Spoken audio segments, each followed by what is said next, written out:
The message that I feel in my heart is that one person can't do it alone. That we're at a place, if we're going to survive as a human race, we need to unify. We need to work together. Just putting the message out. Just putting the word out. It is intended to reawaken the heart. And if we don't do that, then we're not doing our jobs. You know, it's an obligation that we have.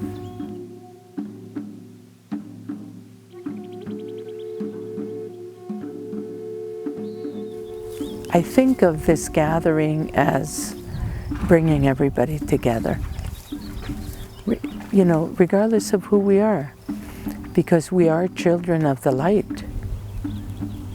We have this light body that has no maternal language. It speaks the language of love, you know, and it belongs to a nation of humans. We're all equal here. They have told me that I need to move as quickly as the light. I was told that humanity is made of love and light, and we have to return to that. We're all students and teachers at the same time, so there's really no separation. We don't know who we really are. We're in this physical reality, but we don't know who we are in the light body. Some people know who they are, but not everybody, not the majority of humanity. I'm finding more about who I am outside of the physical body. I was at home in Central America, in Guatemala last year, and I was at my teacher's house, and I was gazing into the healing room, and before I knew it, there was a feeling of someone being next to me on my left, and I turned around, and there was this luminous being next to me, and I said to the luminous being, I said, "Who are you?" And the being said to me, "Flordemayo, I am an aspect of you, and you are an aspect of me, and you and I are the same." So a year later, I come here to the Chi Center, and my first vision that I have about the gathering, I am in the main building, right here. And being in the main building, I heard this cosmic sound, and inside the building there were two luminous beings dancing, like in a circle, just holding each other, dancing. And in the middle of the dance, I come in and I say to them, "Who are you?" And they both simultaneously answered and said, "Flordemayo, we are your twin souls." And again, "And you and I are the same." And so they opened their arms, and I went over, and we embraced, and we danced in this beautiful, beautiful circle. And that just kind of went on all night until the following day. So I'm seeing myself as moving into that, you know, that understanding that outside of my physical body, there is this other luminous body that is a part of myself. And much more than that, I don't know, because I'm not one to ask questions or anything like that. I just accept things for what they are. Flordemayo, you were speaking about the Mayan symbol for the day. Would you share with them, because it was very meaningful to hear about that? Yes, today in the Mayan calendar is the day of Ish. Ish in Maya says the spirit of the feminine. But in the sacred teachings of my ancestors, Ish is our relationship. Ours mean humanity, our relationship as humans with nature. And it is that we are experiencing throughout the day. And so we are reminded once every 20 days to just put our prayers out and to thank the spirit of nature, of all the beauty that is around us, again and again and again, and to be observant, to look at the birds and look at nature, feel the wind and feel and look at the clouds and feel everything around us, because we can't separate ourselves from nature. All of us, everything that is organic, has the spirit of the sacred breath. It has the spirit of the sacred fire. This is the sun that shines upon us. We have the spirit of the Mother Earth in which we walk on.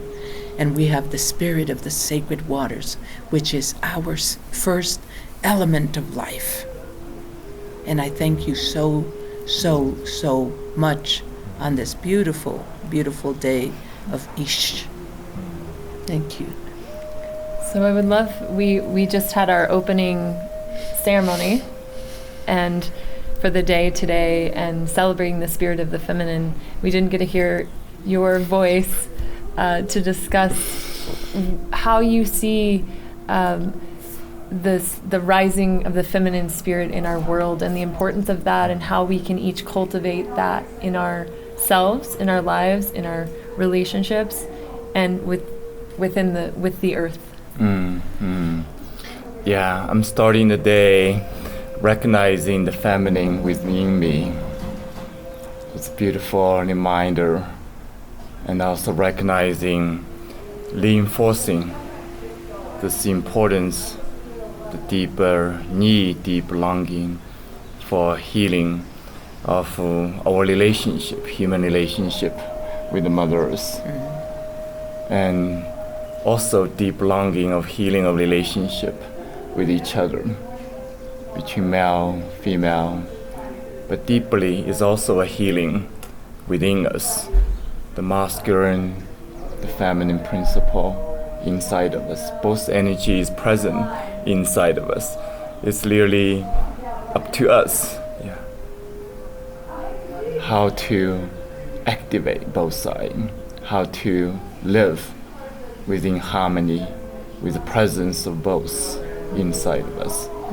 The male-female own principle is in our bodies, like here connecting here. Connecting here. We live here too much, too often. It doesn't mean that part is not important. It's important. But if we only live there, then we're missing here. If you're only living here, we're missing here too. That's not good either. In long term, could be problematic. So we go back to balance. Right, balance. We go this back to union, balance. this connection, this connection. Yeah, we go back to balance, and we go back to going into a place of trust. We become babies again, and we go into the bosom of the mother, and we go into that place of just eternal trust. And so we forget that as we're growing and as we become adults. But we have to go back to that. Because when we're in that place of loving trust, then the unknown to us is not so frightening. And that is what's happening to society right now. We're in a state of fear, and we can't afford that. Because we have children that are coming in the future, children that are present, and they are depending on us to build and strengthen these foundations for us, for the children. Us meaning all of us humans. And especially in this day of Ish, we're just not humans. There are the trees, there are all the animals around us, and they have babies. They're seed carriers. They're seed carriers. And so we, as seed carriers, because we have this, we have to think, and think in that way. What are we going to do to preserve the seeds for the future generation? Us, male and female, as seed carriers. Men, like women, are seed carriers of humanity. But everything around us is also reproducing. The trees, the bees, the birds, the little animals, everything is reproducing. And we have to protect that, because our children have the right to see the beauty that we see right now. For me, when I think of being a child in Central America, and I see myself here, and I go back home, and I think how much destruction could have happened in 70 years, 50 years. The rivers have become dry. The birds have disappeared. The monkeys have disappeared. What happened to the beauty that I saw as a child? When I gazed at my trees, I saw beautiful, beautiful singing birds, almost that you can touch them. And the monkeys, they lived there with us.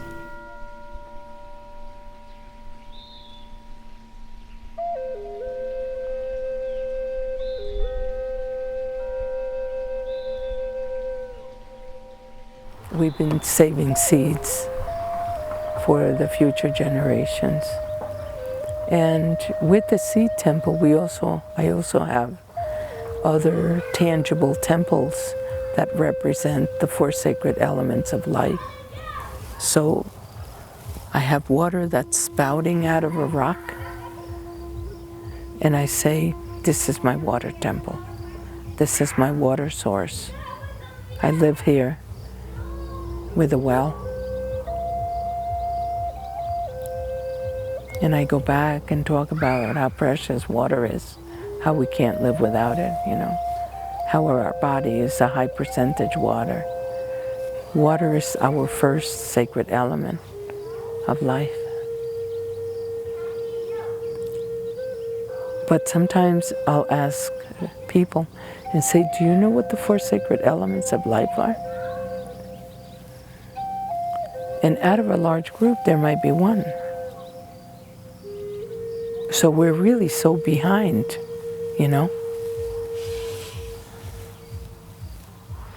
And in the seed temple, what we are doing is also saving food. So we have food, water, seeds, and we have the land. Because we're doing what we're being called to do. And that's all that we can do as humans. Our lives are very short. I'm between 70 and 80, as far as I'm concerned, right now. And it seems like yesterday that I was a child. Yeah, it just seems like yesterday. Yeah, I look and I think about it, and it's incomprehensible to me where time went. So time is moving rapidly, and we don't have time to waste. The beloved mother is right. We need to move as quickly as the light. When we are afraid, is that we don't understand the unknown. The truth of the matter is that we don't. It's part of the great mystery. And so we as humans are afraid to walk into something that we don't understand. And so that's where the fear comes in. But if you're in a place of surrender, and what that means is that you put it in the hands of the Creator. And you ask, beloved Creator, guide me, guide me. It's a lot of prayer and balance, keeping yourself balanced, not allowing yourself to get, too down on one area, or too up on another area. So the balance is the trick. It's like walking a tightrope. Yeah. And you're just, you can make it, to the other side of the rope. The thing is, it's a journey of just keeping yourself balanced. And that's what the power of prayer is. It helps us to have the strength to stay balanced and to get through what we have to get through. To just constantly be in surrender and to be in the moment. Yeah. To just listen to nature, everything around me as to, how things are unfold. Right now we're being interviewed and there's a little mama hummingbird and she has her baby in a little nest in the hole of the tree. And she's going back and forth and she's feeding her babies. This is all about migration. The hummingbirds come from another place to raise their babies. And if we take all of that away from them, where are the babies gonna, come back and have their babies? If they don't perish, then they'll have to find a different route to another place, wherever that is. So our children and grandchildren and great-grandchildren won't be able to see that. I have South American DNA, Central American DNA, North American DNA. My ancestors come from North America also. I am Amerindian. This is who I am. It's American Indian. And I see and I hear what is going on, between the Americas. And I know in my heart that a lot of these families have no idea that they're a separate people. They don't understand that because the migration has been happening since the beginning of dawn. We're migrating beings. The same as the wild animals. And how do you put walls to separate the animals? How do we stop that? How do we say to nature, you can't move into the land because the land belongs to no one. The land belongs to everyone.